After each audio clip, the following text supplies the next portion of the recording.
Welcome to The Good, the Bad, and the Sequel. This movie podcast where we're talking sequels, and we do it in two parts. The first, an interview with an actor or someone involved that made the film worth watching. And the second, a discussion of the sequel, what they got right, what they got wrong, and how it could have been better. Hope you enjoyed last week's interview with actress Enya Flack, and you had a very small part in this week's sequel.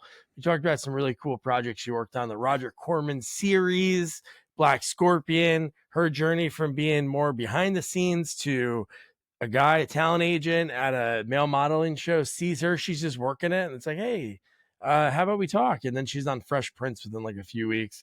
Her story about being a PA on the first on the pilot of Friends, and we talked about that. But yeah, great chat. So if you haven't heard that yet, be sure to check it out. But now we're talking a movie. This is another one of those, Jamie, that I saw this in the movie theater. I had a more fond memory. But before I say anything more about Buddy Love and his dog tendencies, I got to introduce you to my partner in the sequel watching journey, Jamie Riccardi. Jamie, how are you? Well, Doug, we've been doing this a while now, and I think now so far in these 4 months, this might be the worst group of movies we've seen like together for like a year so far. Like, this is the year of bad movies because this is the year of the last year. They had the year of the rat, year of the dog. This is the year of dog shit movies. Honestly, like, I mean, I thought I saw this movie in the past, and I might have, but this is a terrible movie, and it really like I get, the first movie did well, and I understand, it was a remake of the Jerry Lewis movie, and I think it fit. This has really nothing to do with, like, this movie makes no sense. It makes no sense compared to the first movie, right? Because the first movie, it's just a split personality, right? That he has, that obviously changes his look. Here, it creates a whole new person. Well, he was a new person in the first one. He was changing his whole body was changing to Buddy Love. He was changing. This one, the person comes out of him. Yes. And do you remember, did you ever see the original? Did he play his own mom and dad and older brother? No. You know what? I don't know. And it's funny. Like, again, this movie is not even about, it's really about the family. I mean, I know it's called the Klumps, so it's more about the family than anything else. Wait, what'd you call them? What's their name? You said the Klumps? No, I think you said the Plumps, and I'm like, that fits. The Plumps. That does fit. And listen, he really does a fantastic job, because they all seem like real people, except for the grandmother. The grandmother comes across like a monster. Oh my God, dude. She comes across like a monster. She looks like a monster. Like, she looks like, dude? She looks like a black version of Dan Aykroyd's character in Nothing But Trouble. Again, the uncle looks great, or the brother. He looks like a real guy. The father, you could see them all as like they resemble people. The grandmother, you're right, looks like she's so over the top looking. Like, she's a nightmare, dude. Yeah, it really is. Just looking, I mean, her personality is a nightmare, but the way she looks, no teeth, she looks like a monster. Almost as scary as, remember Alex Winter's grandma in Bogus Journey and like that nightmare? Oh yeah. When they get to come here, give grandma a kiss, and it's so him weird. In makeup. Yeah, that's just as frightening. It is. It really is. And so what's the rating of this movie? I don't know. It can't be R, right? Is it, I mean, 13. Like, no, it can't be. There's a couple choice words, but nothing too bad. Oh, there's a lot of, I think, there's a lot of crude humor. Really? And I'm trying to think of what's the age group for this movie, because like it's too dumb for adults, and I feel like it's PG-13. Okay, it's aimed for kids, but there's a lot of like innuendos and like a lot like that are more for adults, but the movie's really for kids. So like, I'm trying to think of the audience for this movie. Well, here, this is Common Sense Media, which we should read these for all the movies. Parents need to know that this movie includes lots of gross, raunchy episodes. Don't be fooled by the PG-13. It's not appropriate for middle schoolers and younger kids. If there's a bodily function or dysfunction to make fun of, you'll see it in this movie. I mean, the first 2 minutes, there's what Buddy coming out of the front of his pants. Like, it's literally like I feel like it's way over the top. It's trying to be over the top. Eddie Murphy, when he's not being one of the Klumps, is too way over the top. I don't know. This movie was just, it was bad. All right, that's my rant. Yeah, that's their second movie this year. That's got to be a record. We'll have to remember that at the year-end awards. We have a category that has 2 different movies in it. Best movie where a man comes from someone's zipper. We have Lep in Space, and we have this movie. Like, same, dude, I can tell you, me and my wife were watching this, and she watched like maybe the first half, and she's like, oh no, she watched like the second half. Me and the kids were starting to watch this. She's like, oh, how is it? I remember it being funny, and I'm like, you know what? I didn't remember that there was 2 different people. I thought it was like the same thing as the first one, maybe just a different wrinkle. I'm like, oh, Janet Jackson, she was always smoking, but she was huge at this time. Like, so it's like, okay, cool. Like, and then when just some of the jokes, and it was just very slow. I'm telling you, the only times I really laughed was with the grandma and the father yelling at each other. That was like the only time I'm like, this is really good. A lot of the other stuff is really slow or very weird. The Buddy Love stuff, him being a dog, just was it's so ridiculous. This has nothing to do with the first movie, because it created a new person. The grandmother, she was too gross to like laugh at. Like, and there was a lot of drama in this movie. Like, forced drama, a lot of emotion, dude. Yes. Like a 50, he's like what, probably 65, and he can't get it up anymore. She's telling Wanda Sykes, who's great in the salon, and it's like, wait, this is like a very there's a lot of serious music in it during those scenes. The whole relationship with his parents is like, I mean, throughout the whole movie. So, and again, these are fake people that you build like the drama surrounding, like, like it just. I don't know. And the fact that, okay, I mean, I didn't know if Janet Jackson was in the first one, and then I realized it was Jada Pinkett Smith, who at the time, again, was probably highlight of her career, and she looked good too back then. So this guy hooks up with Jada Pinkett, like, she loves him, and so does Janet Jackson. Like, he's getting all the girls, this guy. I mean, ridiculous. Because he's so smart.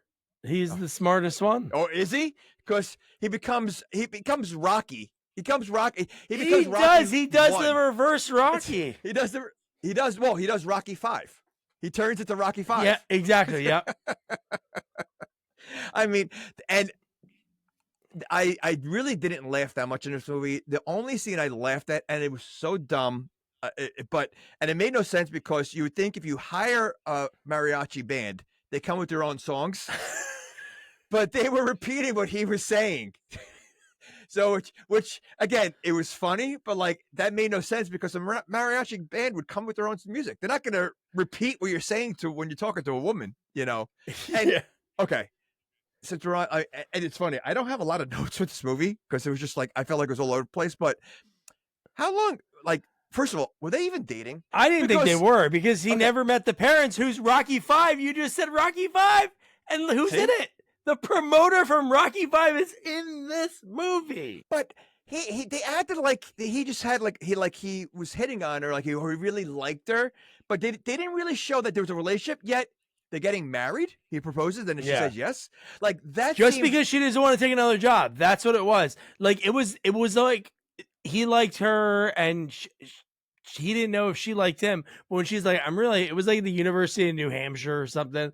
She's like, oh, I don't know. And he's like, oh, they'll be lucky to have you. But there's somebody here that wants you. And he's like, and then he proposes the next day? Yeah, it's so weird. It made no sense. I feel like a lot of it was rushed. I feel like a lot of this movie was rushed, and it was just really let Eddie Murphy just be a bunch of characters and just go crazy. And, that's really what it was.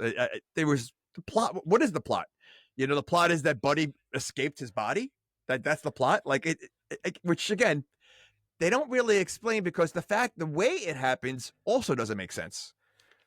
Yeah, no, that doesn't make sense. But so let's get into it. So even Okay. in the beginning of the movie, and just looking at my notes, it's like I was hoodwinked thinking it was the first movie again, because the beginning was funny, and I'm like, oh, this is good. I wrote, man, I love this movie so much. Boy, did that change quick. Like really quick. This is a hard one to watch. Should be 3 nights. Because it just was so boring. I was falling asleep. And it's like it was. Well, nothing to grab your attention. No, again, I think with the first movie, again, you have this schleppy guy who, is really has no friends. He's a nobody, and he becomes the popular kid in school, right? Would Buddy love, but that's him. He lost weight. He become that's him. Here, it's like he's the schleppy guy the entire movie. In fact, he gets worse than what he was in the movie. Yeah. And so, it takes, to me, it took away from really what the first movie was about, and I think that was the problem. It's like I don't know, but yes, I got hoodwinked in the first scene. I thought that was really happening.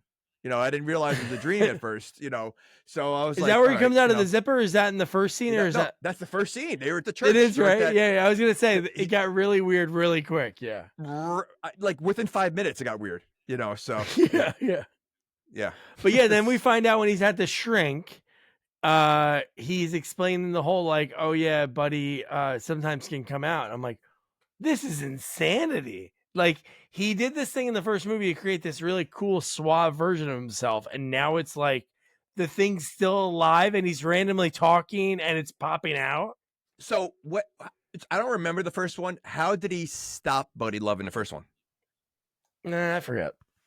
I couldn't even remember. That's kind of important. It must have, my guess would be it would have to be some kind of formula, right? It's a scientist. I'm sure it has to be that, because it's like coming out of his body.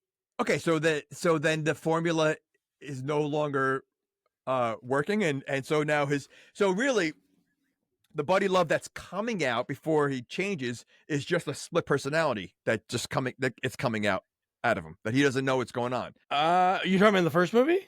No, I'm talking about now. Like, because in the first movie, now in this one, but what we find out is they're kind of connected, because Buddy doesn't know things about the formula. So some of like Sherman's brain, we find out that some of it is from that process. It's deteriorating, but it seemed like it was something that only Buddy knew, because it was like the next day. So that was kind of like a weird, like, not a plot hole, but it was like, oh, okay, is this why? Because they're split? Because if he gets him back, he's fine again. But they're saying no matter what, the brain matter is gonna, I don't know. Yeah, but in the first one, it was a split personality, but also body change, right? With the personality. So, but so like, did he know what was going on when he was Buddy, and did Buddy know what was going on when he was Sherman? Oh, well, I think so. I think a little. Oh no, I think he. Yeah, he definitely didn't want knew. to be back to Sherman. He didn't want to go back to being Sherman, right? Yeah. In the first one. Okay. Yeah. So there was some kind of underlying thing. But we find out in this movie, if you add a detergent to a formula, it creates giant hamsters. Well, not only detergent. Well, it also creates horny hamsters. Which, right. That was the first thing it did. And that guy he plays the same role in every movie. Oh, Larry Miller. Yeah, I was gonna talk about him, because he is he's one of the best. He absolutely one of the best. But he literally plays the same role in every movie, like the jerky guy that has these comments, But he's funny because he's straight faced, and he in the same role in every movie. He's either a principal, pretty much a principal in every movie that he's in, or something like that, or the boss. But since you and me were jumping a little bit, so not only detergent, but how about one dog hair creates Buddy? Oh, I know, dude. Yeah, because all you need is a piece of DNA, and it's the dog. And then I don't know, you add DNA to something, then it. Oh, okay. Now everything else, I don't understand that. Because if that was the case, wouldn't it just make a dog like a different version of the dog? Not I know. Buddy. Like, it should have been like a dog, like how they had, where it became like a cool dog compared to the, I don't know how they would do that, but like that's what it should have been. And speaking of the dog, so these are smart people. They work in a lab. I'm not a scientist. But I would assume when they're in a lab, it's got to be the cleanest place possible, because any little germ would ruin whatever chemistry, whatever, Yeah, you can ruin formula they're years of making. work if there's Correct. like an uncontrolled substance. Yeah. So they allow a dog to roam freely in this area that has, like, should be clean.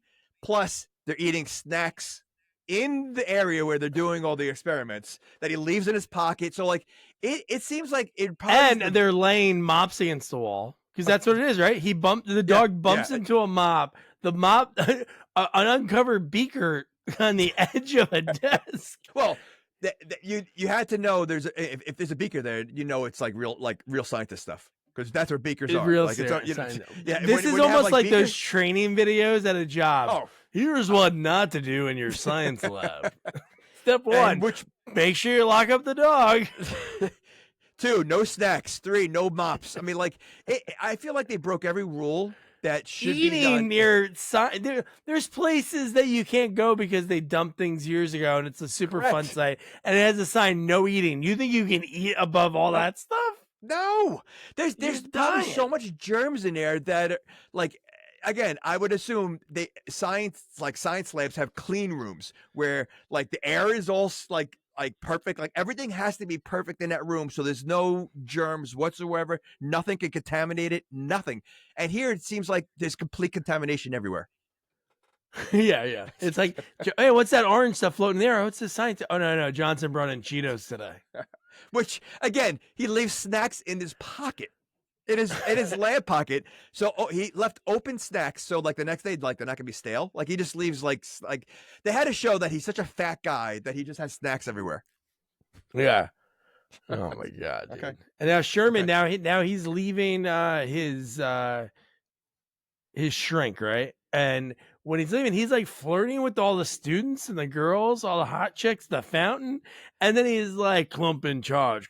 And then at that point, you're like, okay, he's going to ask her out, right? That's when I'm like, oh, he's into her. He's having dreams about a wedding. For the first time. Yes. Correct. That's what I'm thinking. And then Buddy comes out because there was the old teacher and an old hag. And then he did one of my favorite bits today. I think, even if it's not funny, when it's like, no, I said a gold rag or something. It's always corny when they do that. But yeah, and then didn't he have a really launch? Like, he was like dry humping the air to Janet Jackson when she turned around. Like, he did something with Janet Jackson, like the last one. It was like he was dry humping the air, and, like, again, he does, like, Buddy is able to not only take over his, like, mouth, he takes over his body too. I guess he can, yeah. Makes him start air humping. But how about the fact that, again, he's going to meet ask a girl out, it seems, right? That's what we're thinking. He opens up something. He wants to be to her lecture. You're like, okay, that's nice. He's loud as hell. He's disruptive, asking questions. And then what happens? The bell rings. It's over. but and he literally, like, he finds that one seat in the middle of, like, like, what, 30 kids? Like, and, like, why is he sitting down with the students? He's a professor. Yeah. I don't know. It made zero sense. Like, there was a couple other older people, but I'm just like, wait, you're showing up this late? Yeah. Like, to interrupt it, she couldn't even finish. She was like probably just at the end, maybe the important part, and he's just asking questions, knocking over chairs. Even if you wanted to go there, you would think, like, again, as another professor who's you walk in the back and you wait in the back. You stand in the back. Like, he's literally like as if a student arrived late to class and trying to sit down. That's how he acted. Yeah. In the Okay. Yeah, he should have just did a little sneak in. But so now we're back to Sherman's lab after this. We find out, like, the big experiment. He has, an elixir, can be able to turn a dog into a puppy. Larry Miller, he wants to right away exploit it. And I love the way he talks about it, even later when he talks about the funding that they're offered. And he's like, $150 million. $150 million. He's like really excited. And then Larry Miller is like, oh yeah, but that's for the university. He's such a swarmy, like, just like weaselly guy. He's on the Mount Rushmore with Stuart Penkin. Like they're Oh, up there, the swarmy, they have like the same nose down personality. at you. Absolutely. I mean, I think he takes it. I think he takes it over Stewart. I think he's just like, Yeah. Oh, this is I the, think so too. Yeah. he really like, because he just has that look to him, and he's so good at like his lines, the way he does it, that I think he's definitely the top guy. Yeah, dude. How about in 10 Things I Hate About You? Before the Larissa Olenek wants to go out with her friends, he makes her wear the pregnant belly. He's very funny. Like he's such a good side character. Like, I mean, yeah. He's nuts. Even like, I think he wants to put it on Dwayne Wade's wife. He asked her if she wants to wear it. Could you imagine? It's like, oh, so what'd you do with so-and-so's house? It's like, her dad made me wear like this pregnant belly that I had in a closet. Nuts, man. Yeah. What a nuts guy. But yeah, so now we're at the buffet. I mean, first of all, if that wasn't a gross scene of just them piling on the food, like, they like, I wonder if people that are, I don't want to say overweight or just, on the larger size, okay. Larger size. I'm trying to be nice about it, but yeah, totally. If they're insulted in this kind of scene, because like, going to a buffet as a person of a larger size, like, do you think people that own the buffets like freak out to like, oh, they shudder, like they see them park and they're like, hurry up, put the close sign up. And they can't get there in time. The Klumps open the door. Oh my god. But I mean, in reality, like, I wonder if the, like, just, like they say, like, women who, do the nails, they talk in different language, like in, Seinfeld, whatever. And they talk behind your back, and, they do it in King of Queens. Like, I wonder if when it comes to these buffets, like when they go back to the kitchen, they're like, oh, these guys, the largest family ever is coming in right now. Like, the Klumps are here. The Klumps are we're in trouble. Yeah. I mean, because they shoveled, like, they should have had a shovel. Like that would almost fit what they were, the way they were eating, is give them a miniature shovel, because they literally poured out the entire tray onto their plates. There was nothing left. Oh my god. I think Janet Jackson was eating like nothing. Right? She was there, like squished into everybody. Like, well, there was nothing left for her to eat. Wasn't that funny too? When they showed the buffet after they were done, and it was like mostly empty. Ridiculous. And is Hercules is the other son, right? The Hercules son? is he's does he speak? I don't think he barely speaks in this movie. I did he speak in the first one? I don't think so. I don't think he does. He farts, but he doesn't speak. Like, I don't think he speaks at all. Like, Hercules. How about when the grandma showed up late and she wheels in, and he goes, "Well, isn't it the Alzheimer Express arriving late?" She comes in with the old guy, right? That looks like he's 90 years old. Okay, you know what a really funny scene is? When she turns off his hearing to talk shit about him. But he looked like a 90-year-old guy. Like, I mean, like, I think that was the funniest part. Was he was really an old guy? You don't think everybody in that scene is Eddie? So it's like, it would be really funny if we found actually a real old guy. Yeah, I know. I think he was. I don't think he says 2 words in the movie. Like, I think he's so old because he looks. I mean, his face is sunken in. Like, he looks like he could be almost 90. This guy, and he doesn't say 2 words in the whole movie. So, like, I mean, that's pretty funny. I wonder if he was like another character. I think he says one comment to Cletus, because that was the whole thing about like not getting it up anymore, and he said like a little something. Get out! Oh, he does. He said, "Get out of here." But Grandma talking about her sex life right at the table while they're like scarfing food. The whole movie, she's like that. I mean, like, it's just how old is Grandma? You'd think, because they make her look like she's got to be in her 80s. Oh yeah, 80s, 90s. Yeah, okay. Like how old Sherman do you think? But I mean, why does she have no teeth? I mean, I know when you get old, like, everybody's dentures if you have no teeth. Like, they literally make her have, like, I think she has one snaggletooth. Like, she does, yeah. She has a few like broken teeth that are really gross, like really. But so Grandma starts bringing up, like, again, this is like supposed to be a retirement dinner for Cletus. She brings up, he's not able to get hard, and then they're all like talking amongst themselves, and I think the older brother, played by Eddie, of course. I think the guy's name like Eddie or something. But he was like, "Oh, come on, Dad, now you're retired. What are you gonna do?" And then Buddy jumps out of freaking Sherman and says, "Why aren't you gonna tell people you got laid off?" And it's like, whoa. And that starts Yeah. like the real drama. He can't get hard. He got fired from his job pretty much, and he's super bummed out about it. If you take all the drama in this movie, because there's a lot of it. I mean, with the father and the mom, I think that's almost half the movie. Like it literally, Oh, like dude, the they're storyline in most of the movie. Yes, they really are, and it's mostly. I mean, like it has the crack and the jokes, but I mean, even when he drinks the formula, like it's like a drama. It's sad, like like so. It's like bizarre what they were aiming for. It's like you in the first movie, obviously there's drama about with Eddie Murphy, being a lonely guy and all that stuff, and but here, I mean, it does get like if you didn't have like the Eddie Murphy part of Buddy, this could easily been like a drama. Yeah, it could have been. Yeah. So I mean, Yeah.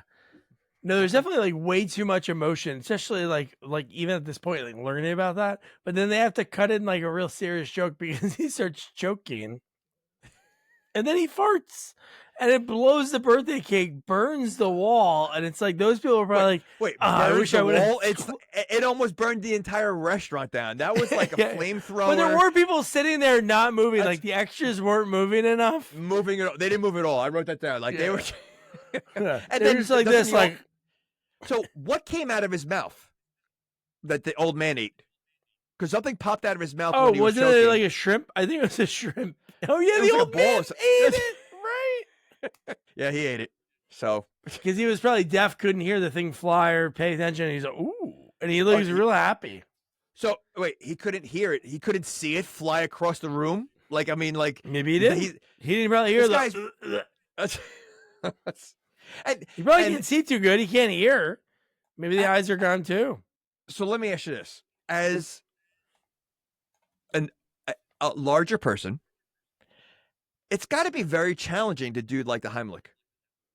Oh yes, there's a lot in the way, of course. Because I mean, that's something. I mean, again, on a serious note, like how are you supposed to get all the way around someone like that? Like it's gonna be, like that's dangerous. So.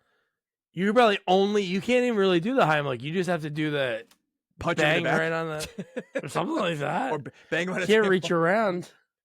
Yeah. Okay. But just think about like being that size and not even like making fun of it. Like it'd be so hard to go anywhere and do anything. Like sitting at just think about a Chinese restaurant or a China buffet. When you go, they're the shittiest chairs, the boots that I can sometimes barely fit in. And it's like it's got to be tough for the Klumps out there. Look at a plane. I mean, it's no different than a plane. Yeah. I mean, you got to buy more than one seat. Listen, it's funny. I went to Disney last year, and now what the rides do we're going on a tangent. Well, but listen, the movie's about heavier people, so we're gonna be and so like there's a lot of rides now that have a way to test if you can fit into the harness. Before you go on there. So like it's like a seat, like a luggage rack. Kind of they put you into something to see if you can practice fit. You go in yourself. No, you go in yourself. So like before you get they do it like ahead of time. So to make sure okay. They have a couple of that at Sesame for like some of the roller coasters to see if the kids can fit. For the roller coasters. So it's funny though because there's a ride, the new run like Tron, and it doesn't come down like in front of you. You actually have to like kneel, and it kind of squeezes you like this way. So like when we were online, you see a lot of people that are sitting down there, and they're like they so want to go on the ride so bad that you could see like the people squishing the thing, really trying to squeeze it, and it's like not working. Like so like that's what I picture. Like again with these sometimes with these people in the seats, like they really try to just squeeze the best they can in there, and But you know what though, the Klumps make it happen. They seem to have no problem wherever they go. No, they don't. They don't at all. And then we kind of mentioned this already, just to like, we talked about like Denise, she was going to take a job and it was Maine. And she says something here and she can't leave and it's him. And then Sherman breaks into her house. Right?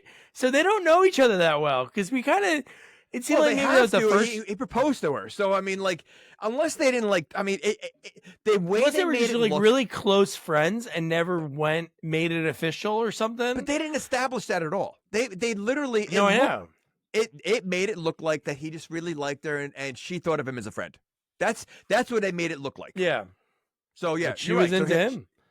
But he broke into her house. Like he probably maybe has been there a couple times. Like if they're like like if they were like kind of friendly. But yeah, he breaks in. He sets up like the rose petals, and then the fact that he sets it up to go to the balcony, and then he's outside. What's that? I mean, first of all, it wasn't just the. I mean, it was like the most romantic rose petal layout that you possibly could do. Yeah. This guy, like, and listen, I don't think he could see his feet. I don't know how he's laying those rose petals down. It should have been very that, sloppy, right? it would be like it really should be like it was like perfectly placed everywhere. And I'm just gonna say, first of all, he gets exhausted walking up the stairs, so I can't imagine him, doing that. So, but so here we're at a point where we see this in so many movies. Do you know anyone that's ever serenaded someone? And I'm going to say, I'm going to take a wild guess, and you're going to say you did it once, but serenaded someone from their, while they're in their bedroom window, they open the window and like you're out there either singing to them, playing guitar, or playing a song. I have never done it like that, but I've made songs or something. But Okay, that's the no, I never have. I guess it's like say anything. Yeah, say it. But every movie has something like to say anything that someone's and it always works. Like that. It like so like you think today. I think people would laugh. Like I don't think that would work in the world today. Like in just in general. That if you went to a girl's room, a house, and like you threw a rock at her window to open the window, and the cheese comes out. Which, by the way, somehow every window opens up like this. Like right. It's never the normal window. It's always like the normal windows. It's always like the princess window. So like this, like they open out like a barn. But just like I feel like that never. I don't think anyone's ever done. Yeah, I think the only reason it would happen now, not for a proposal, but now with like obviously social media and TikTok promposals, like people doing ridiculous stuff like that. But, I guess. I mean, but this scenario is insane that he breaks in, he puts the rose petals down, and then the fact that even she thinks it's weird that he's not in the house. Like he should have been like on the bed maybe or something like that. But she's even like, Sherman, come inside. And then Buddy breaks out, dude, and ruins the whole thing. It's yeah. But he's very drastic. Again, she's a scientist. Couldn't he have right then and there, like, fully explained it before he, at that time, angrily, it was almost he was so tired and angry from breaking back into the lab that he was, like, kind of sloppy doing all this because obviously the way everything turned out. But, yeah. But see, this is again, something we discuss all the time. Why didn't he come clean with her from the beginning? Because he was put in so many scenarios with her where she kept getting turned off by him multiple times and getting annoyed at him a few times or annoying her parents or like so forth. Like, why didn't he come clean right from the beginning? Because, he knew that Jada Pinkett Smith knew, like I'm assuming in the first movie. So like, he knows like that's the way to go, but yet he keeps it a secret again. And did they ever mention Jada Pinkett's character at all? Nah. So like why they broke up or like like whatever like he just moved on to another person. Yeah, I don't even remember her in the only part of the first movie I remember a lot of the funny switches was the Dave Chappelle scene at the stand-up club. Yeah, but I don't remember the movie either. But I'm assuming she fell in love with Sherman and not Buddy, and so like that was probably the moral of the movie. So I mean, I would think they've gotten together at the end of the movie. But like, there's no mention at all. Like, what's the time frame between this movie and the last movie? I don't know. Years wise, release wise, I think 3-4 years. But yeah, no. I'm talking about movie world. In the story, they didn't talk about anything. There was no jump. We got right into it. He's at a shrink. There was no like, oh, Denise, it's been great since I met you 4 years ago. That would have been something.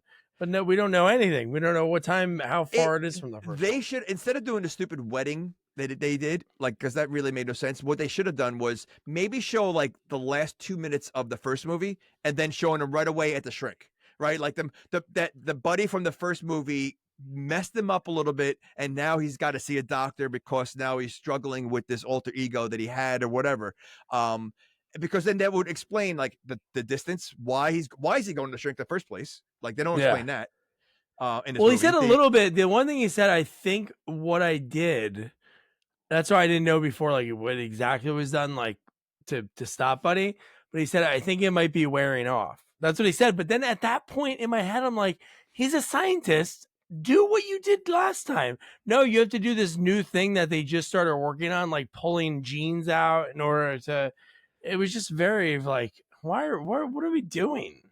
And why, like the formula he made, wasn't that a big enough formula for anyone to want to buy anyway? Like that wasn't it, like the fact that you can make yourself is, in a way, was that sort of like the Fountain of Youth? Because I feel like Eddie Murphy looked younger than Buddy anyway. Like it was like, like it made him a different person. So wouldn't that formula have been on the market also? Well, I don't know. I don't remember how he did it. If it was like a weird science-ish thing that he put in, like, oh, I want my other personality to look like this or something. I don't remember that part of it.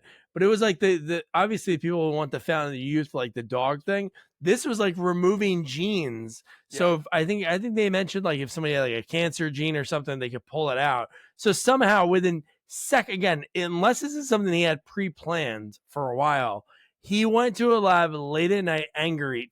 He was typing for a while, and then he hits enter, and then the whole process starts, and like blue stuff is coming out of his body. So I don't know. Like we didn't see blue go in and blue go out, or one color go in and come out. It was just blue, like, and it was glowing. Like, why is his body glowing? They didn't explain any of that. Like they did not. They did not. Okay. All right. But then he was passed out, right? He passed out after it and woke up and left, and then that's where we saw. Then that's when the dog came in and knocked it over. It was like right after that. Correct. Yeah. So the blue stuff coming out, that's supposed to be Buddy. That's Buddy's part of the genes of Buddy. That's essentially what it is. And I guess the genes need a real piece of DNA to form. That's, I guess, because that's the end of the movie too. The same exact thing. It's Buddy turns into like whatever. We'll get to it, and then it's like, oh, we need some kind of real DNA. The end was something that was normal. This was a dog hair. So, but again, then to me, Buddy should have been talking through the dog. Like I like that whole thing. Like because it's almost like you're splicing again. You are splicing. I guess the GNAs with mixing it up with the one hair. There should have been more like he should have had a tail or something, right? Like that's what I was just thinking. Like, yeah, like I get that it's like, how do they choose that it's just that he wants to stick his head out the window? When he just so it's just how about his mind later in the movie when he's opening the window for the cabbie? Oh my god! And he looks out and there's two dogs having sex, and he's like, "Yeah, give it to her!" Right? Doesn't he say "give it to her"? Yeah, something like that. Bitch, yeah. Doesn't he say something like that? No, well, he says no. He says. Oh, he says "bitch" to the photo, and he takes it. Yeah. It's just so weird. It's just so like so again because of the split. It's only his mind. But see, if his mind thinks of a dog like situation, he shouldn't care about the formula or money. Like it should be all about dogs and he's looking like Buddy. Like it's almost like he's full Buddy, but then he just has these little dog tendencies that come out once in a while. I think that's what it is because it was only one strand of DNA, so that's probably the idea of it. But you know what's funny? I watched this movie and then I fell asleep. And then I rewatched scenes that I had notes on, and it was funny because I didn't think of the dog thing that it was going to be affected because they didn't do that right away. So like when I watched that scene again and it was like him saying, "Oh, look at this beautiful bitch." And then she's like, "Oh," and he takes the picture. Then I'm like, "Oh my God, that's actually really funny." Because at this point I didn't realize right away he was going to become a dog because we didn't get like a full dog scene until he pisses all over the bathroom floor, which is insane. I think he did something else on the bathroom floor. Because the way the guy reacted, you're right. Yeah, the way the guy reacted. Oh my God! And Eddie Murphy says, "I used the newspaper." He says, "I." You know what? You're right. Okay. Yeah, it was at first you thought he was going to pee, but why couldn't he just done that on the toilet? I was thinking he had to lift his leg. Yeah. So it'd be Yeah. messy. So dogs poop sort of normal. He could poop over the toilet. But he's a dog. They need newspaper to poop. How many No, dogs they poop in a don't. He needs some toilet? grass. That's, Nobody, but he can do everything else. It's just I know. his brain can't poop and he can't pee and he can't ride in a car normal. He can't be normal around a ball. Like that's It's so he can talk about this formula, but if somebody has a I was ball, gonna he say- freaks out and runs. he can have intelligent conversation with the CEO of a pharmaceutical company and totally fine, but yeah, he can't control himself with a ball. That's just so dumb. Yeah. Like it just they needed to make, like they really needed to decide, all right, is it gonna be more dog or is it gonna be more human? Like you can't have like both the way he did it, like because it makes no sense that only like little things. Because it really was only like 3 things that were really affecting him as a dog, but those are the 3 things that he couldn't control. Yeah. And then right when he woke, because he fell asleep and he woke up pretty quick, because he was able to call Denise. So I don't know what time he called her to meet her by the lake, which is sketchy. A guy that just like kind of had this outburst at you. It'd be very scary. Hey, maybe in this secluded area right by the water. And he has like this spray that can perfectly have the fireflies marry me. But I didn't even see it say, first of all, so I had trouble understanding half the thing when the Klumps are together, even him, it was very hard to understand. I almost wanted to put on subtitles because the way they talk and laugh and like it was challenging. But like I didn't see "Marry Me" at all, so I don't like. Did you like? I Wait, like but how, the way. Yeah, it did say that, but it's like, how do you write that? All he was doing talking to her, and he went, shh. Spray. How is he gonna stay in one spot? Wouldn't you think it would move with the wind? It's a spray. Like I get it. It's a movie, but it was like so silly. But yeah. Okay, but how come you didn't make money on that thing? That seems like something cool that you can control bugs. Yeah. Everybody promposals. That'd be the biggest item. Kids would buy that everywhere to be able to write anything. So let me ask you this: what's the point even having an invention like that? For fun. Just for his proposal. He was like, what can I do that's unique after I mess up the mariachi band and the breaking and entering? Oh, let me get the moth spray that we invented for no reason. So dumb. Okay. Hello, Denise. Right. I love how they all sound the same, right? It's they all sound very similar, but there's a different twang to each of them. Like Cletus obviously just sounds like an older the Sherman voice, but it is really amazing that Eddie did it. Like really thinking about, you imagine working on a movie like this and being a non-Eddie actor. It's got to be nuts. You're shooting the same friggin' scene 7 days in a row, so you play 7 different characters around you. And think about like all the makeup that he had to go through for each of those characters, right? Yeah. I mean, it probably takes hours. And I was watching, like I'm trying to see like anytime you see them all together or Eddie, mix, like they cut it so clear. Like you can see a little something when they're, but they really did a great job. The fact that they're all in the same area, like sometimes you can really see how off it is. They like if you have to stare at it to see the difference of where like it goes. But otherwise, if you're just watching a movie, it's very smooth. It's a smooth transition throughout. Well, the makeup was great because you know what? Who did it? Rick Baker. Legendary Rick Baker. Maybe that's why it looks so amazing when you it really does. think about. Oh my god, dude! Well, you know what? You Insane think about it, like is. if you look at like Ryan Reynolds when he was in My Best Friend's Girl, like when he was that the one when he was a fat suit. Yeah. Right. Okay. So he just looked like a cartoon version of himself, right? Like he didn't look just like a friends, real person. just friends. Oh, just friends. So like he looked like a cartoon version. Like he looked funny, but like it didn't look real. Like these actually, if you weren't paying attention, like they look like real people. Like you forget, especially with the voices. Like you're not using the same voice. So it's like even The Rock in the one with Kevin Hart. He just looked like again he looked like The Rock with like big makeup on. When I'm talking about when I forget the name of the CIA or whatever. Yeah. Here, like he goes so much into character with the voices and and just the personality that you forget that it's Eddie Murphy. Yeah, the most realistic one is the older brother because he's not like so large. That's what I said. I think the older brother was the most realistic looking and acting. Yeah. The other ones are very cartoonish the way they looked and spoke, but no, definitely, man. So so we have so now so Buddy, we talked about that. We talked about the money that the university was getting. So now we have, oh my God, dude. How about when they do the dress wearing? Ugh. And her wedding dress. Oh my gosh, dude. Why how would she fit in that? Anyway, and it was Well, she just didn't all fit a it. bunch Well, of bows. she didn't fit into it. I mean, you know, No, I know her it was huge on her, yeah. her character in this movie has got to be the nicest person ever in a movie. Like she was just How such could she take that? Yeah. she was just a sweetheart. Like the whole like she like was calm through their meals, the dinners, the conversations. Like again, putting on that like this is her wedding and her mom's making her wear the oversized dress. She looked like so ridiculous in it, and she was acting normal. Like it's okay.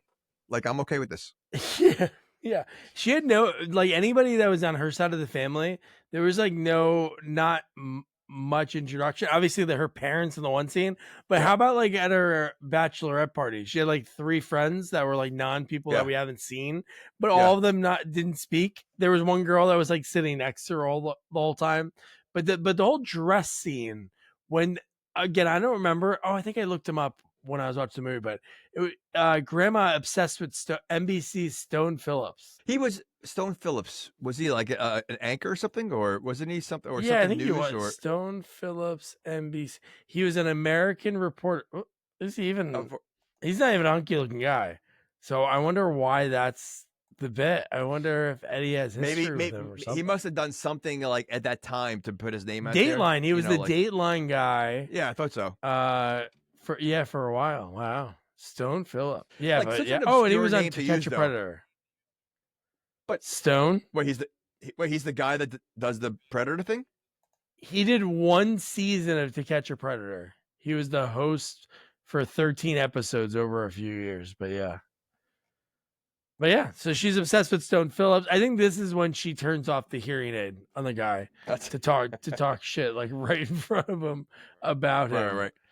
But and then now this is how we meet Buddy. They're at the movie theater, like, hey, let's go to this random movie theater. And it just so happens, not even in the beginning of the movie, Buddy waited a little bit and started smoking a cigar, cackling. And he's like, dude, could you imagine, like, again, it's a far-fetched movie as it is, but if this was something that was, I was a split personality, and you saw that in front of you, he's way too calm, like, in this situation. 100%, because if you think about it, he's never seen Buddy, right? You know, like he knows he switches and everything else. He never met Buddy, and he's acting like he's known Buddy. You know, like I mean, you know, like yeah, he should be 100% like frightened that this guy. Yeah, he's a little nervous, laughing. He's like, hey, it was good seeing you, buddy. Yeah, I got to tell you, this has been one of your better impressions that you've done in a long time. It's pretty good. Yeah, it's pretty easy to do. But yeah, I mean, it like really like he should have been way more freaked out seeing Buddy there. Yeah, it just again, I still can't get over the fact that Buddy's even there. So I mean, so yeah, I can't get over the fact that Sherman got some very important letter. Essentially, like, not a full contract, but something that you wouldn't want leaked. The $150 million deal for the Fountain of Youth formula from that farmer company. He just has it in his coat, and he left the theater without his coat because Buddy was swimming in it. And look at this 100, I want half.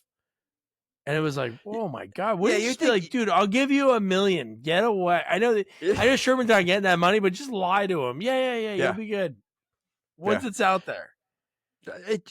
And yeah, you're right. I mean, he carries it. That's something should be tucked away. But I mean, it seems like he has a lot of things in his pocket, you know, between food and everything else. So he probably has like very deep pockets that he can just carry like a lot of things in there. So, you know, but let me ask you this.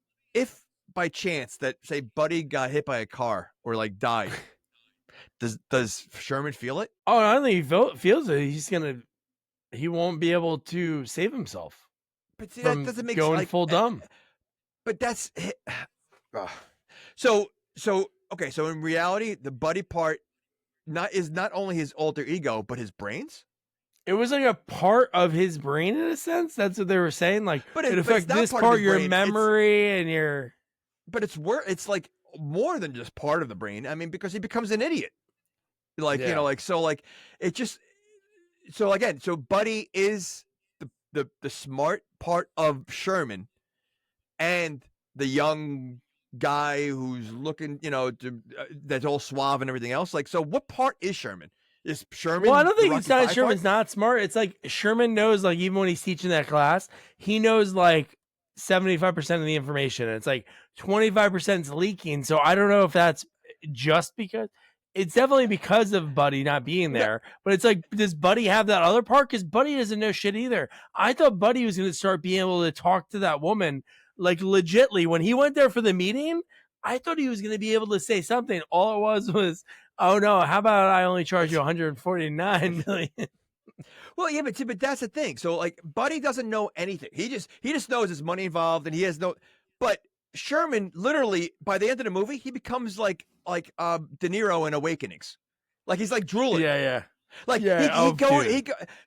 so, but that's my point. Like, so, like, Buddy is carrying the smart gene, but Buddy doesn't know anything, and Sherman digresses so much that he becomes like a drooling baby.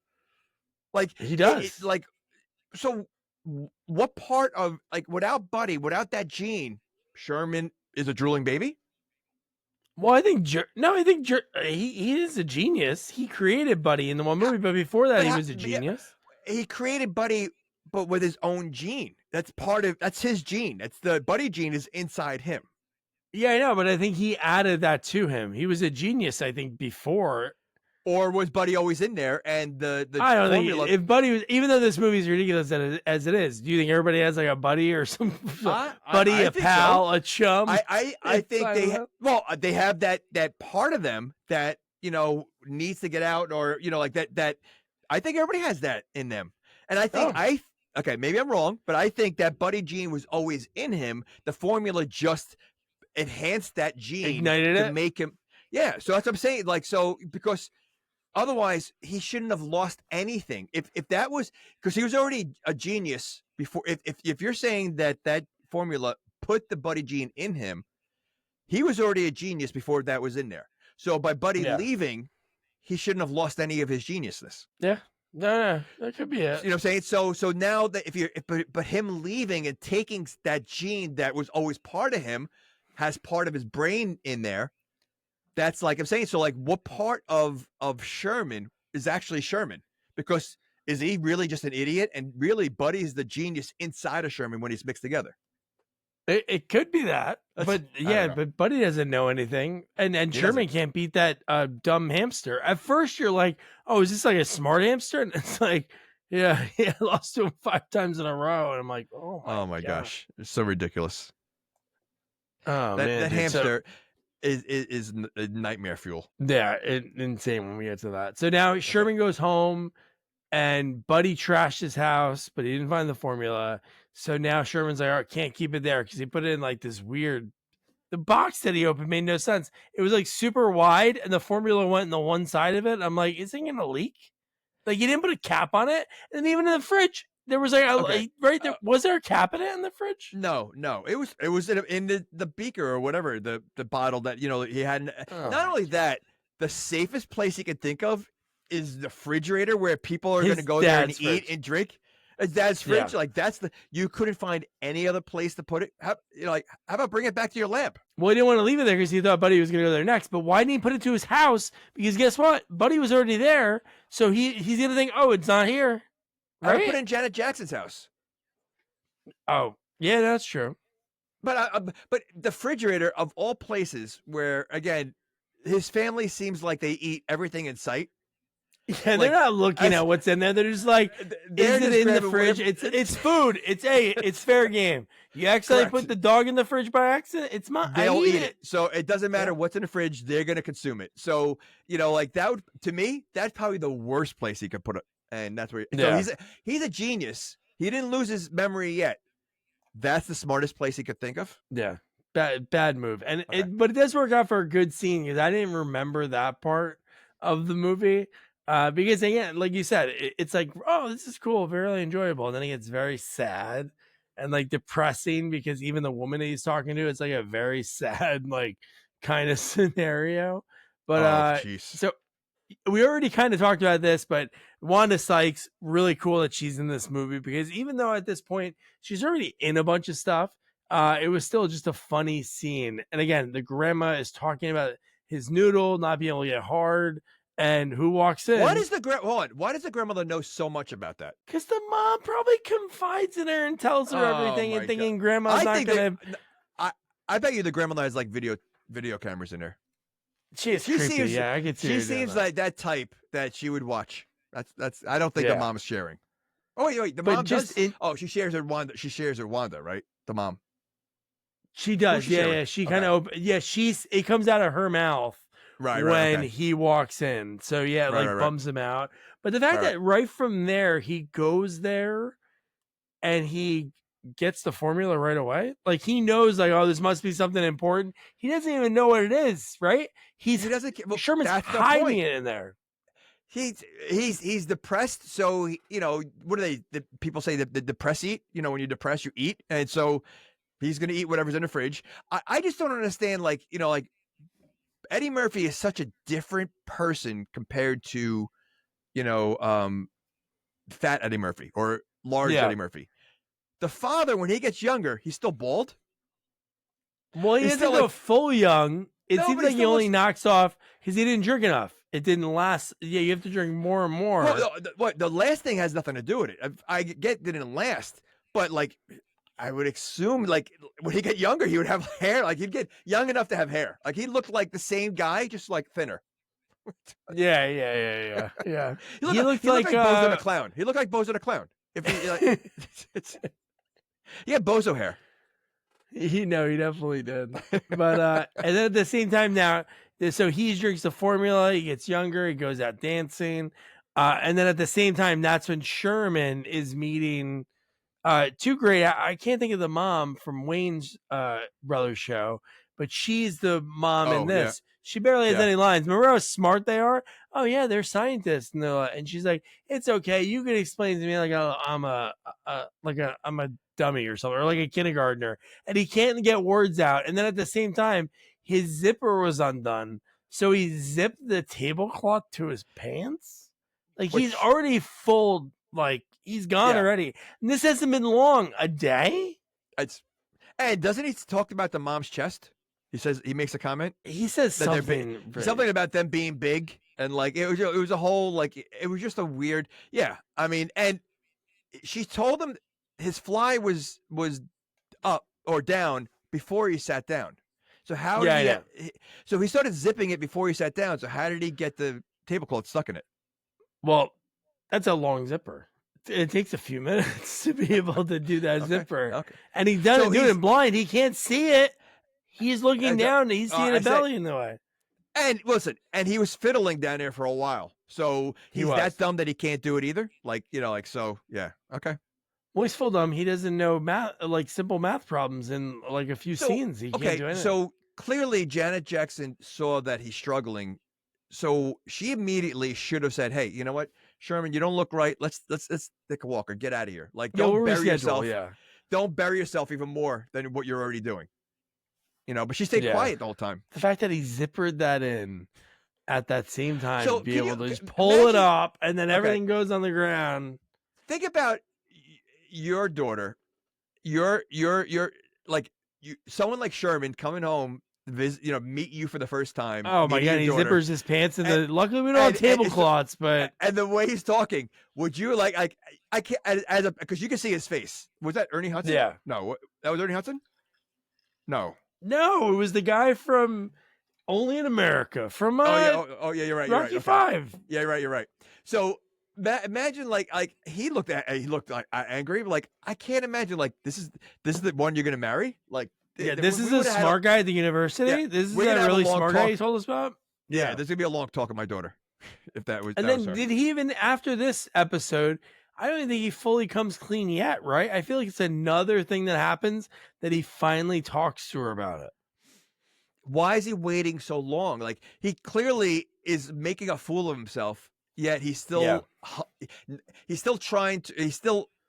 He can't humble himself to even tell her the truth, which would have made a lot more sense, and maybe she wouldn't have put like she would have went with him to negotiate with the woman or something like she's a professor. She's got to be smart too. Like maybe she could have helped him. No, he's going to do himself and just keep burying himself deeper and deeper. Yeah, I know. Again, it's still not right. If he was married to anyone else that wasn't a scientist, that it would be way over their head. Maybe you're like, this is kind of out of your league. Because you're not going to believe me, you know? It's like if somebody's in the high ranking in the military and like they have really important stuff they want to talk about, they're going to talk to somebody that has nothing. It's going to be way over. So maybe that's why. But he blew it. No. He blew it. What? He also blew it because he killed the bird. Also, don't forget. Oh my God, I forgot about that. You forgot about that. He killed the bird. So the first impression, besides getting the tablecloth stuck in your zipper, he kills the family bird. Oh my God. Could you imagine that? Like they have kids, little Klumps walking around and they go, Grandpa, do you remember the first time you met my dad? It's like, well, he zippered the tablecloth in his pants and he killed our bird. And he couldn't answer one question. None. So, yeah. Couldn't even do anything. But yeah, this is the Buddy scene when he's supposed to, again, Buddy's supposed to be meeting this woman at a restaurant, forgets about it, and he's in the friggin' cab, and he's hanging out of the window, and he's cheering at dogs banging, and then he gets, gets to the restaurant, she's leaving. At the very same time is when we have young Cletus getting an argument with a man who's older than he is really over a woman that's older than Cletus is at that time. But she's definitely smoking, but it's weird. It's like, we're not together anymore. We're going to go fight in the alleyway. But this fight is so ridiculous. Like, yeah, I know. It's like this movie, when you think it can't get any more sillier, it gets even more sillier. It does, yeah. And not like a funny, silly way. Just like a really, this is stupid. He's getting punched and flown in the air by a guy that can't walk. Again, it was a scene that really, because it made no sense why this scene was happening, because then the next scene he's home, sneaking into the wife's bed. So like the fight scene really didn't have to happen. Like he should have just left the bar after like he's dancing and like he's drunk or whatever. And now he's like, all right, I'm going home. Like the fight scene was just filler, I guess. It was just dumb. It was just like really dumb. But remember when he was really excited because when the woman touched his leg, he had an erection without a pill. So he's like, that's why he wanted to go home. Yes, that's why. Yeah. He wanted to go home like right then and there. And then the whole conflict with that was he goes, I want to drink a little bit. I got something for you. It was more, she took it as like, he wants to obviously be able to do it with her. Yeah. She took it as like, oh, you want me younger. You don't love me now. That's why it's not working for you. Well, so that was like a really weird scene. What she got, she was lucky because he was originally mad at her for spilling the beans about him, Yes. So like it quickly turned and she forgot about why he was mad at her in the first place. And now she's mad at him. So this guy couldn't win either way, So yeah. So and then this is where like more drama comes in. So now they're having marital issues. He's on the couch. He's got to go sleep on the couch because I mean the fact that he kept telling, first of all, and I get why she's thinking that, he also kept saying, don't put the lights on.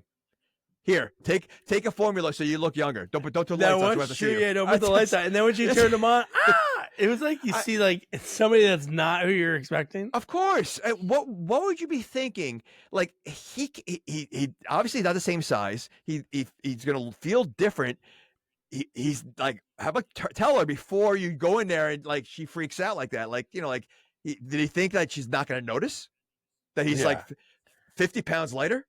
And it's glowing, and not to skip over it. How about when he saw Cletus changing, Buddy looking down the alleyway, saw the fight, wanted to watch a rando fight, like a bum fight. So he didn't know what it was from that far away.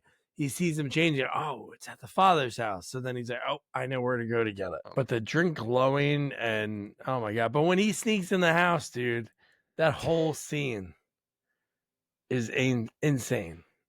But before that, I think just before that, right, is when Sherman has that terrible, right? He's like eating that terrible food. Oh, he's all by himself, depressed. Yeah. And then he has that weird dream about saving the world and being on like an asteroid. Dude, that was the weirdest How thing ever. dumb. Again, another scene that was just so dumb. Like it was really, I mean, again, I don't like, what was the point of that? Again, maybe it's filler. And fine, I you hope want him it's to filler.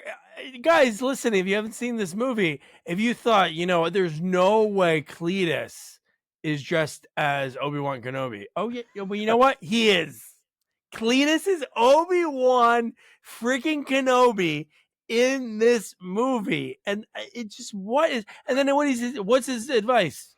Fart or release. And then he starts farting and he's flying across a the whole thing. fart It's scene. like a Willy Wonka mean, joke. Stealing the 100%. Willy Wonka grab of Joe. Again, if you want him to have some kind of dream where he's saving things, like, okay, so make it like a real life kind of situation, not like on a planet like cartoony. And again, just so over the top. Like the movie's over the top to begin with, and when you think it can't get even more over the top, it goes there. It goes over the top. Like, again, fine. Now you have Star Wars, and now it's a farting thing, and it's just like, oh, it's like ridiculous. Like farts in a movie, and we say this, are always funny, right? Yeah, but farts are great. It has to be. It has to be at the right like context, and you got to be like right. Like when it's forced farting, it's not forced fighting. Star Wars. Use the force fart. But it's like, it doesn't like it, like to me it was forced farting. Like it just didn't go like, like the first time, around a table in the first movie, it was funny. They're going around and making jokes. Blazing Saddles, right? It's a joke.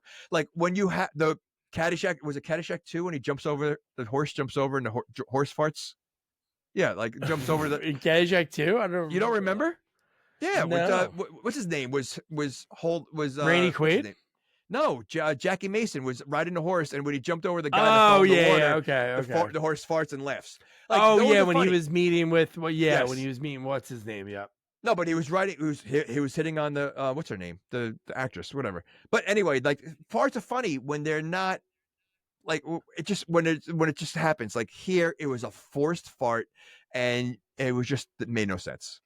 And it ended so abruptly. It was the perfect nightmare ending because he did save the day, but it was the wrong asteroid. And then he's like, Janet Jackson's like, oh no, you blew up the wrong one. And then he's like, oh no, and the Earth explodes. And it's so stupid. Oh my gosh, so stupid. Okay, but dude, how about so now we have he realizes he needs at this point.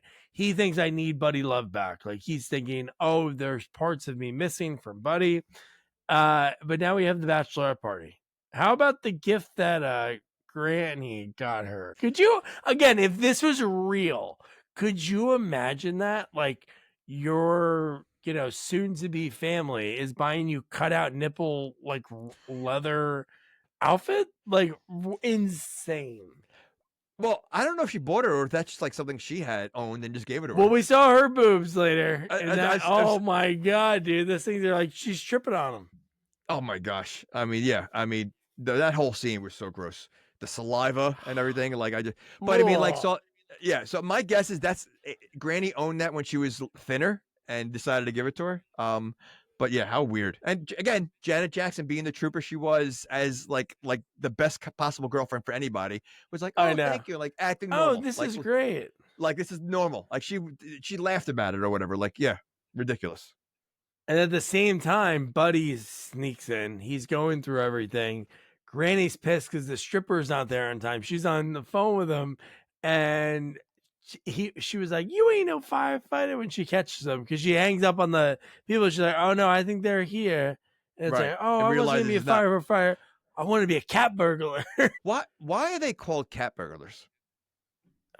Because you have to be as quiet as a cat. You have cats, don't you remember? Yeah, it's like, where the hell did that cat go? No, but if your dog moves, you're like, the friggin' thing. Because the whole house, you hear it everywhere.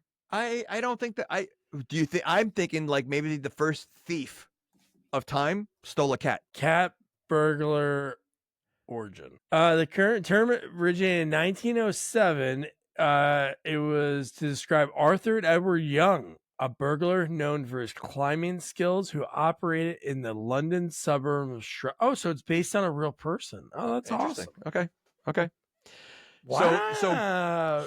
So Granny you just learned something. First, we did. Well, we're always learning something on the show.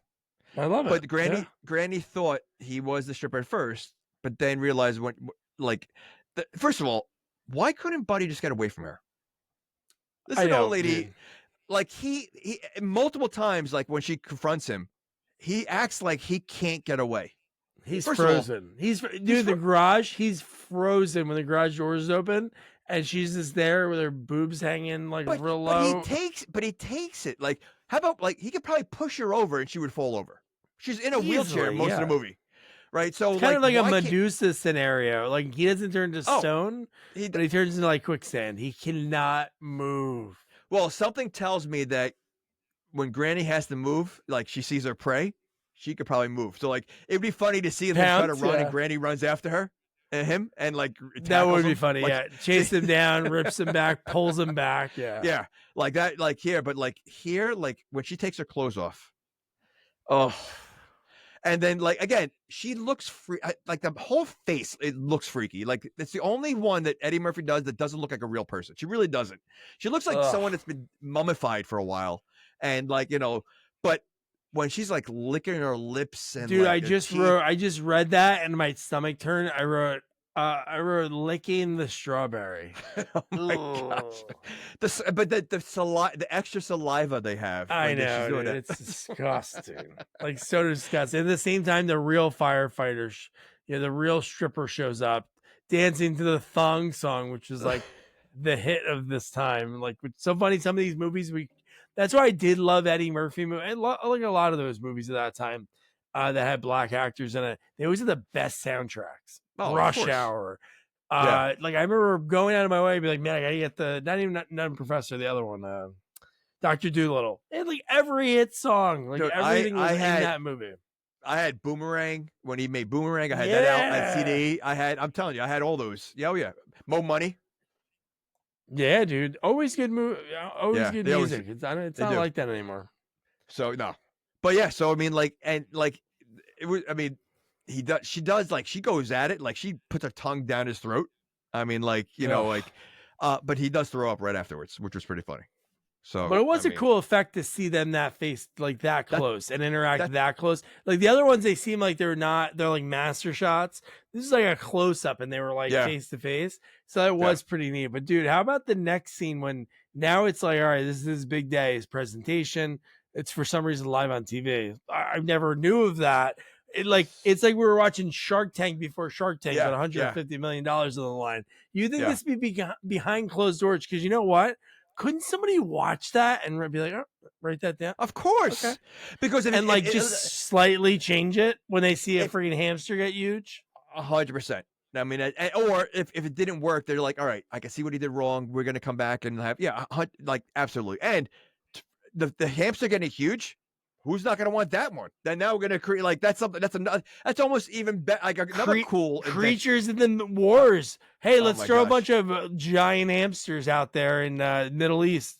Giant hamsters, they're going to start testing it on humans. Now you have giant people. Yeah. But I mean, so the hamster, so when the hamster gets huge, again, that's because of the detergent, correct? Just detergent. He used detergent to cut it because he took too much. That's what it was. So was there so there was formula in there?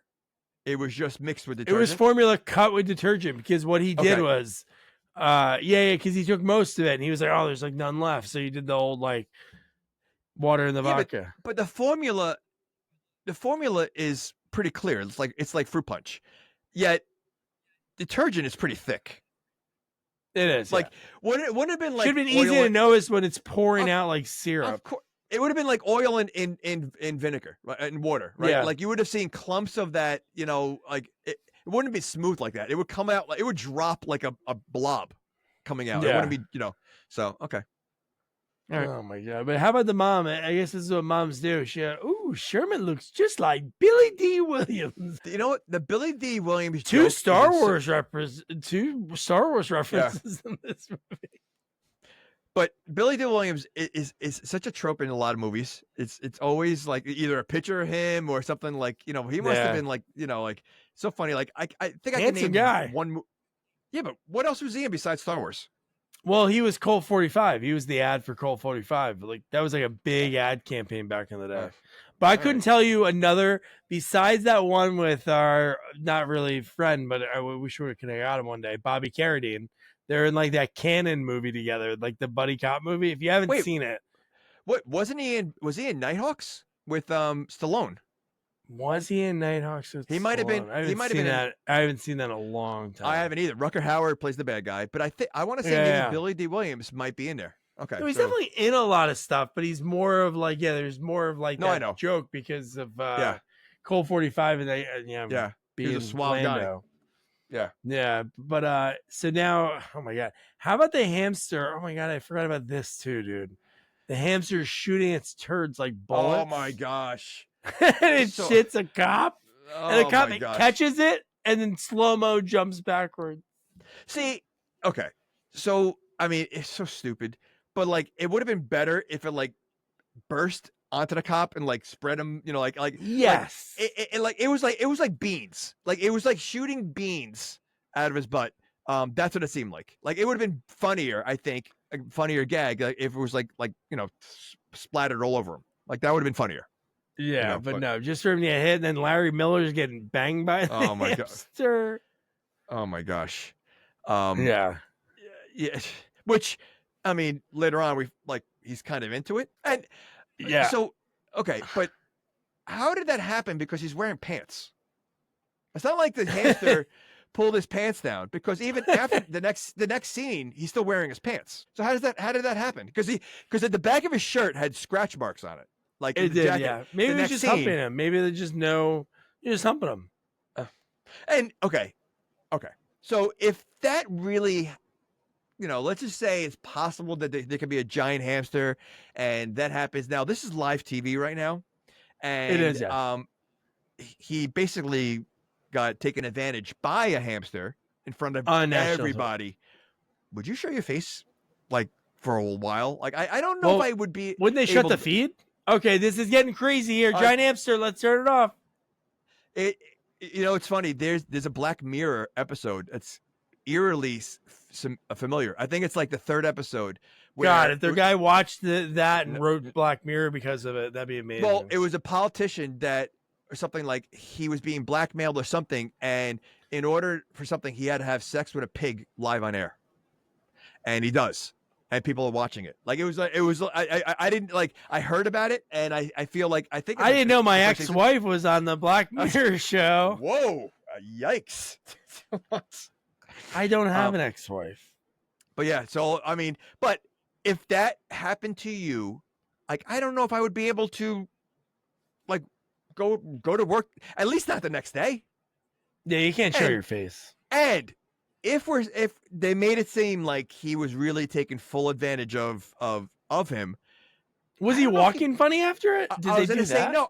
I was just going to say that I don't know if he's going to be able to walk after that. Yeah. Like this, we're talking about a giant hamster. We're not talking about we're talking about a monster, like a monster. You wouldn't be able to. He'd be like on a stretcher or something. Like I don't know if he'd be able to. He'd be dead. Yeah. You hear the stories about people like men with horses. And they die. They die. Ay. Okay. That hamster is bigger than a horse, I would think. I don't know. I don't know about down there. Yeah, but the difference is, I mean, like it was a giant hamster, but hamsters in general are not packing. They're not packing. They're not packing a lot of heat. So. Oh man! So at this point, this is when Buddy's like, "Oh, this is my chance." At the same time, Sherman, what is he gonna do? He's studying in a library. So he just had this thing bomb, and he's like, I gotta fix it. He screwed up, and what's his name is coming to mess with him. Larry Miller gives him the business, and Sherman finally realizes at this time that he's losing it by the minute when the other white scientist, who was barely in the movie, but he was kind of an important part because he was into it the whole time. Like he figured a lot of the things out early on and let him know. But yeah, so now they're figuring out, hey, what's the next same look? Doesn't he have the same look that every scientist, computer guy, in movies that is super smart? Like he has the long hair, glasses. Like he looks like McDreamy with long hair, dude. He looks like that actor exactly. but that character is the same in every like movie where Always. like they're in the lab or a computer. Like it's either scientist or computer guy. It's always that guy that looks exactly the same. Kenny G haircut. He got Kenny G's haircut. hair, or Sideshow Absolutely. Bobish. Yeah. But yeah. So now Larry Miller tells him that Buddy is meeting with Farman. He's like, "Oh, are you on? Are you involved with this?" And I'm like, "Wait, they put this on the cover of the newspaper. The most important news in this town is Buddy Love is meeting with the big pharma company now." Front page. We didn't even discuss the fact that Buddy's a nobody, right? She doesn't even know him. He just happened to go up there and he was saying a couple negative things about Sherman. And the woman who's like the CEO of this pharmaceutical company was actually listening to Buddy. Like she's not good. Like, she should be fired. Really, she should be fired really. because literally, like she was like, "Oh, really?" Like Buddy could be like, who is this guy that she's listening to? And then she goes, "Well, if he doesn't show up, I'll look at your product." He doesn't even know who this guy is. Like Sherman at least was like a prestigious professor at the university. Like he's known, and like she keeps listening to Buddy, who's a nobody, who could be complete full of crap, which he is. And she keeps listening to him. Yeah. No, she should. The board should get rid of her. She should be relieved of her duties. The fact that she would entertain it, and then from right from here is when it all starts, right? So this is when the end sequence starts pretty much right after this. Correct. So Denise sees the results for Sherman and she wants to find him regarding, oh my God, his brain's at 50%. Sherman wants to be able to stop Buddy. And this is where big important moment. I know I'm going to pitch this thing. I know so much, blah, blah, blah, blah. But, a ball. And he gets faked out. He does. So, like, again, he's human. He's pretty crafty, trying to get around Sherman, yet he got faked out by a pretend throw. He did. He literally ran to the wall and came back. Like he didn't see it leave his hand. He literally it's almost like when he acts dog, he's like full mind dog. Like there's no human in there at all. When that clicks in, he's full doing it. Yeah, because even if he saw the ball and that kind of made him want to play, like he should see right through it. If it's a fake throw, he's still human. He should say, all right, you know what? I want to play, but I know you didn't throw the ball. I know. No, he literally ran, came back, Yeah. But then what, how does he get to this? I think I might have stepped out or closed my eyes for a few minutes on this part, but he just wants to show that the formula works and he drinks all of it. Like, how does he become the baby? Because I feel like I walked out of the room, I came back, he's a baby. And then he rips the woman's top off. I don't know. I think he drank the entire thing of formula. I don't remember how he got it. No. Or why he got it to be like, oh, you're never going to use this. Yeah, I'm trying to think of how he got it too. But does he say, I'll prove to you that it works? Something. I think he wanted to show how it does work because Sherman's didn't work. And so that's why he drank it. And then we see this whole naked baby sequence. Naked baby ripping down tops. And then at this point, it's like he is intent, like, I need to get this back to me. And then Buddy turns into a puddle. Oh, not just a puddle that can flip people off. A hand comes up and flips off strangers. So ridiculous. Like, it really is. Like, again, dude, he's on a woman's butt and the woman farts. Wait, the woman doesn't notice that there's a clump of goo all over her? Whatever it is, yeah. It was pretty thick. I mean, it wasn't like, and it sticks there. Like, so her butt, her butt or the goo? Which was thick? Oh, boy. Both. But yeah, I mean, it's so ridiculous. She farts, right? She farts. She farts, and he goes off, and then Sherman's close to it. His father's there. She's there, and it gets into the fountain. So then at this point, it's like, because he's intent on drinking it, but it's out of the fountain. It's in the fountain now. What's going to happen? And then a tear that falls from her, I think from her face, because he was too dumb because he didn't know anything. He said, "Oh, hi, nice lady." Again, like, you didn't. He became awakenings. He was drooling. Like, he was just like, I mean, so bad. And if that formula landed in a fountain, wouldn't it kind of dissipate and like just like, because it was a big fountain. Like, it's not going to sit in one area. Yeah, it would disappear because there's filtration. Yeah, the water. correct. Yeah, there's got to be And something. it's way Oh, more the water. water probably pumps back through, but still, the fact that that happens. Oh. But when the tear falls, and they're leaving, and he's like really just that like you said, drooling at this point. Oh look! Oh, the fountain is glowing. Which why would it be glowing? And so now the fact that like they're basically every sip he gets smarter and smarter. It works that fast. Yeah, but why wouldn't from the way this is working? I guess it needs if the electrocution happens, then Buddy would have formed because that's what happened. To the other one, something spill and electrocution is what made it happen. But the fact that he's drinking it, I love it. He's like, "Oh, lady, you have me drinking dirty water," and then she's like asking him questions. What's 2 times 2? Or 2 plus 2? Oh, 4. Great, great. But I love that she does that ridiculous problem after I has like a few more sips. What's 4,000 divided by it? And then I'm like, I wonder, that'd be a fun thing to do. And I was like, I thought of this. I need to find a math problem like that has a whole number. Just to know it and to throw it at people. Because like, do you think she really knew that answer off the top of her head? He's supposed to be so much smarter. I don't even know if that's the real answer because I don't think everyone's going to assume that's real. And what if like she said that and then he just randomly put out like a huge number? No one's checking. That's what I mean. I'm saying she doesn't know the answer. He's supposed to be the smartest person around. I'm saying the audience. Oh, the audience. I'm sure somebody had a calculator in the crowd. Are you? Oh, okay. I should have done it real quick, but I was just like, nobody knows. And he's like, oh yeah, point 12. I'm like, what is going on? And how does that prove that he knows? Because like you said, she doesn't know the answer, so he could randomly say the answer, and she's like, oh, you know it. How does it? That would have been a good ending, right? One of those. He was drooling 2 seconds ago. Yeah, would have been a good ending. You think that he's cured, and he like turns and he like has a droopy face, drool coming down. And it's like he just faked it to just stay dumb for some reason. What, you mean like Dumb and Dumber 2? But he was in a coma for like 20 years. Oh, I know. I got you, man. I changed your diaper. That movie does. I know a lot of people didn't like it. It had some funny scenes. That definitely did. That was a funny gag. That's to see them do that again. The way their careers went, to be like obviously on the top of their game, doing dramatic stuff. It was cool to see them really lock back. It was, but you know what though? Can you imagine like if they made a sequel like 5 years after the original one? It would have crushed it. Like, I think they waited too long, but it had some great scenes. Anyway. Yeah. So. And then we get the wedding. They finally get hitched. And the only thing was Richmond. Now, the hamster, what's going on? Are they together? They are, because like I forget, something was mentioned and then he gave a look like, well, like, like when he talked about the hamster. So like, he's okay with that now? Like, so we're assuming that in reality he's hooking up with a hamster. He's hooking up with a hamster, but the hamster's tiny now. Now he's in control. Okay, so he's pulling a Richard Gere.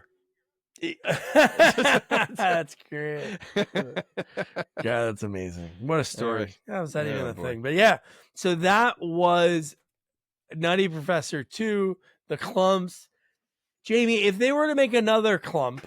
Like, is there any way they could do this again now with Eddie, the way he's like tapping back into older characters? I don't know. I don't think so. I honestly think he blew it with this one. Because I don't know. Again, the fact that you have Buddy as a separate person just kind of threw it out. And I just like I don't know. I don't think so. I think it would be like, to me, Coming to America wasn't that good. And I feel like the second Coming to America, and I feel like this would be like another one. Like, keep going, keep talking, keep going. Okay, yeah, I just think that what I don't think there's much you can do, with Nutty Professor. Unless you somehow maybe Granny. It's more about Granny and she gets younger, or something. Maybe that.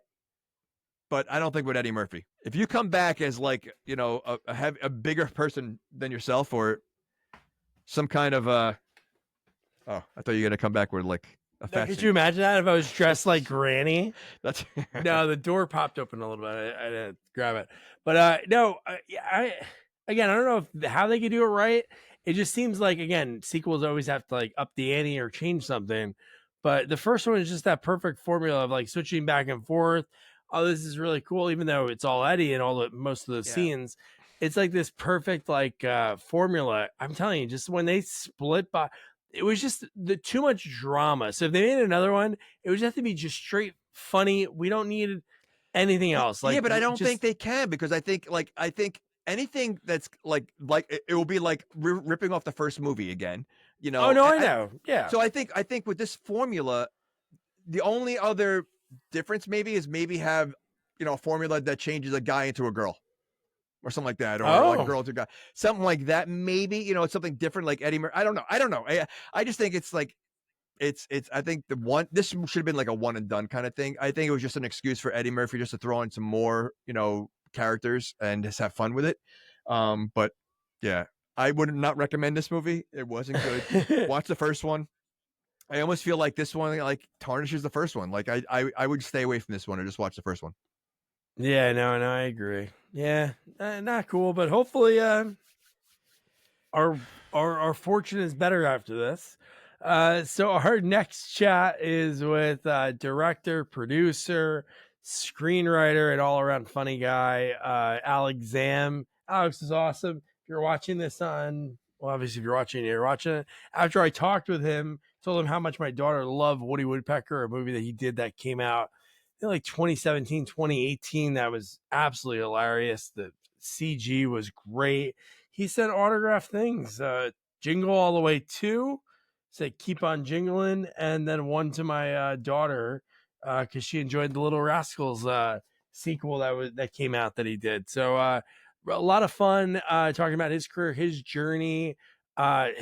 He's just a funny guy. Like usually people on IMDb have a bio, and it's probably some generic one that some fan made. Like he wrote it, and it has like really funny things in it. Says like a few more Zamtastic fun facts. He grew up in Woodstock, New York, but he had some cool connections along the way when he was going to school in New York and doing cartoon stuff. And then it was later was when he got into the directing. So a lot of fun. And for it, we're going to be talking Inspector Gadget 2. We had a lot of choices, but we were talking like Beverly Hills Chihuahua 2, little difficult, but it was cool talking to him about like directing dogs too. Like I feel like we've talked to people that did those type of films, but it was very interesting to hear about the dog handlers and how like all of that works. And great guy, lots of fun. So yeah. So don't forget to review, rate, share our podcast. Follow us on all social media at Sequels Only, and don't return to our website, sequelsonly.com. Good night. Good night.